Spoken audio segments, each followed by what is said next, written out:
Нужно развивать отделение Русского географического общества в районах Якутии и усилить работу по организации международных и российских экспедиций.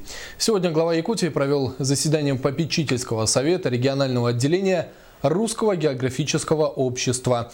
На совещании подведены итоги работы отделения за прошедшие 5 лет и озвучен план работы на будущий год.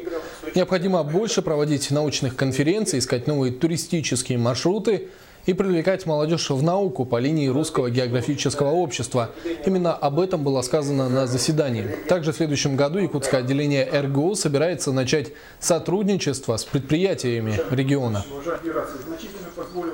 Смотреть возможность финансирования, предоставления финансовых средств поддержки деятельности регионального отделения РГО в 2016 году и дальнейшую перспективу. И второе, это, конечно, внести предложение по организации финансирования экспедиций школьников и другим мероприятиям на территориях производственной деятельности соответствующих предприятий. То есть мы считаем, что у каждого крупного предприятия есть определенный интерес и точка взаимодействия с якутским региональным отделением РГО для того, чтобы мы совместно организовали вот эти экспедиции.